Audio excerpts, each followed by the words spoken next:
An article for Time magazine by Alexander Sifferlin states that the CDC reports that in the first 2 months of 2014 alone, 54 people in the United States have reported being infected with measles. On average, there are about 60 cases reported in the U.S. every year. This is just in the U.S. Imagine the rates in undeveloped countries where vaccines aren't as prevalent. Before vaccines were available, many diseases had high occurrence rates, some higher than 500,000 per year.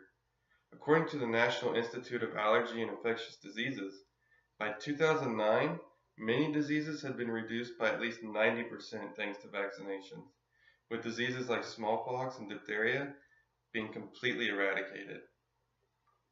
When my wife and I first found out we were pregnant, there was a lot of talk about how vaccines can cause autism. Like most first-time parents or prospective parents, I was concerned by these claims. It wasn't until I sat down at the computer and did hours of research that I realized that these were largely uncorroborated and not backed by any scientific proof. Just because Jenny McCarthy thinks she knows more than scientists do doesn't mean I'm going to be roped in. Thanks to medical advancements, we have the ability to receive vaccines through which historically devastating diseases have been all but eliminated. By receiving vaccines early in life, we prevent the spread of deadly diseases. Thanks to recent studies, claims about vaccines causing autism have been largely debunked. As parents or future parents, we have a duty to protect our children from anything and everything that can cause them harm, including deadly diseases like measles, mumps, or even the plague. And we can do that through these vaccines. Diseases like measles and mumps were once again on the rise. A reference website created by Mark P. Brady from Metascape.com, titled Reemergence of 5 Vaccine Preventable Diseases, states that in 2014, measles reached its peak occurrence since being eradicated in 2000, occurring in mostly under-vaccinated areas of the U.S. If children are not vaccinated, these diseases will only continue to prosper and the situation could worsen. It's important to remember that even though vaccinations have high success rates, the potential for infection is still possible, and the only way to eliminate the threat is for everyone to be vaccinated.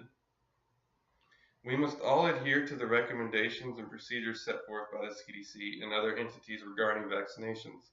While I don't believe that governmental regulation is necessary, I do believe that we as social citizens must hold others accountable. Many schools have already implemented mandatory immunization requirements for students prior to enrollment in an effort to protect their student bodies. Scientists have developed vaccines over many years to be very effective, and the numbers back them up. Recent studies show that due to some opting out of vaccinations, instances of these diseases are on the rise. Even if a healthy person were vaccinated, if they encountered someone or multiple people that aren't vaccinated, there is still potential for them to contract the disease.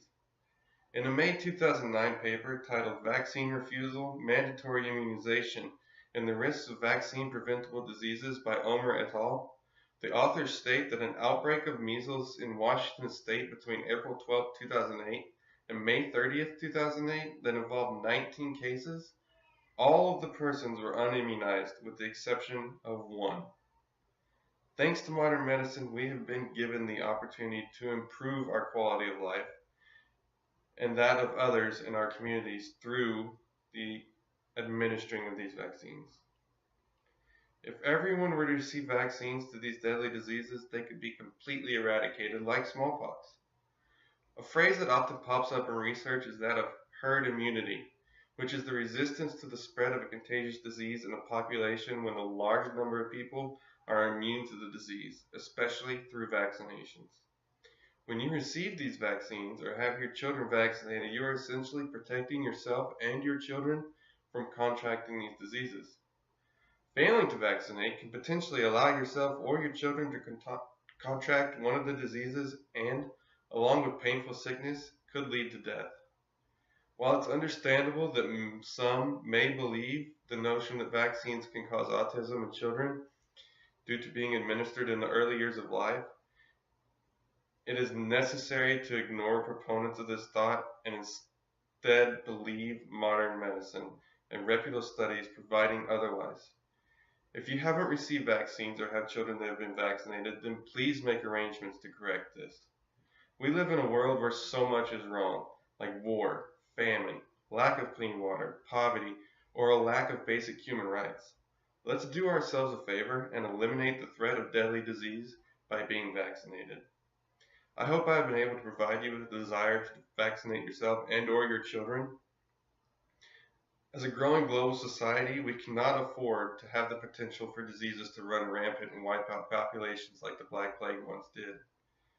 We must all take an active role in ensuring ourselves and our family members and friends receive vaccines. Let's learn from the experiences of civilizations before us and not become statistics in medical journals in years to come.